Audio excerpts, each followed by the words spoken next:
Assalomu alaykum qadrli futbol muxlislari, futbol sevar do'stlar. Yana bir bor sizlar bilan diydor ko'rishib turganimdan bag'oyat xursandman. O'zbekiston, Osiyo va dunyoda ro'y berayotgan eng qiziqarli xabarlar bilan Zafar Imronbek kanali o'z ishini boshlaydi. Qadrli do'stlar, avvalambor barchangizni bugun ajoyib g'alaba bilan tabriklayman, chunki vatanimiz sharafini himoya qilish uchun maydonga tushgan Toshkentning Paxtakor klubi Iordaniyadan tashrif buyurgan Al-Husayn klubini yirik 3-0 hisobida mag'lubiyatga uchratib, Osiyo Elit Chempionlar Ligasi ishtirokchisiga aylandi.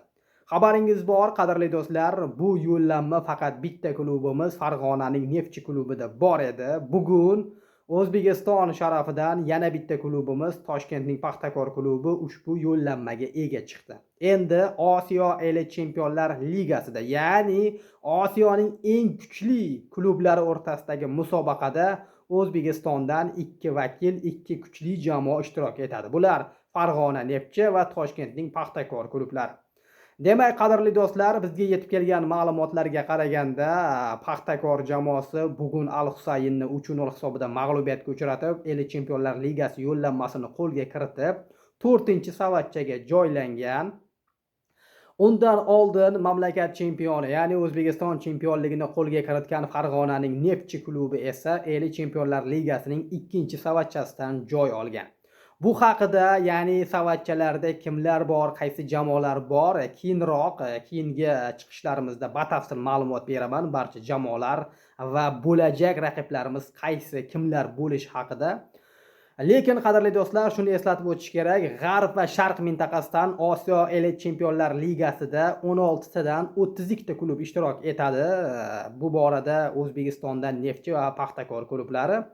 Qadrli do'stlar, o'yinlar uy va safar uchrashuvi tarzda belgilangan, ya'ni 4 ta o'z uyida mezbon sifatida o'yinni o'tkazsa, 4 ta mehmon sifatida, ya'ni safarda o'yinlarini o'tkazadi.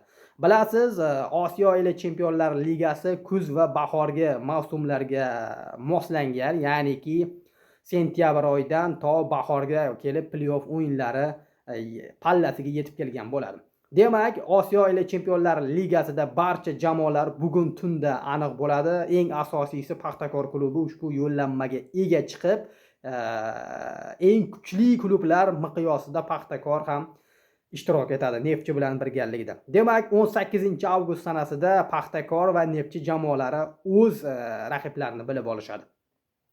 Qadrli do'stlar, demak, Paxtakor tarkibida gollarga kimlar mualliflik qildi degan savolga katta sahnaga chiqqan, birinchi bo'limni o'zidayoq 2 ta gol urib, ideal taym bilan chiqib ketishiga katta hissa qo'shgan bu Doston Hamdamov bo'ladi. Paxtakor tarkibida 7-daqiqada va 30-daqiqada Al-Husayn darvozasini juda chiroyli tarzda ishg'ol etdi Doston Hamdamov va ikkinchi bo'limda iroqlik legioner Bashar Ressan 3-golga mualliflik qildi va Paxtakor yakunda 3-0 hisobida Al-Husayn klubini mag'lubiyatga uchratdi.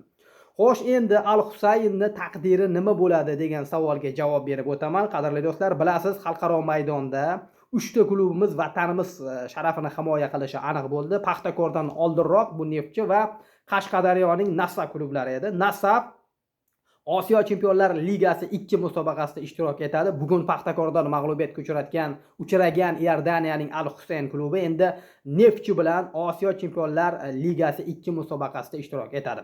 Bu borada Nasaf klubimizga ham omadlar tilab qolamiz. Albatta, Nasaf ham Osiyo Chempionlar Ligasi 2 musobaqasida munosib ishtirok etadi degan umiddamiz. Demak, 18-avgust sanasida Farg'ona Neftchi, Toshkent Paxtakor, Nasaf Qashqadaryo jamoalari o'z raqiblarini bilib olishadi.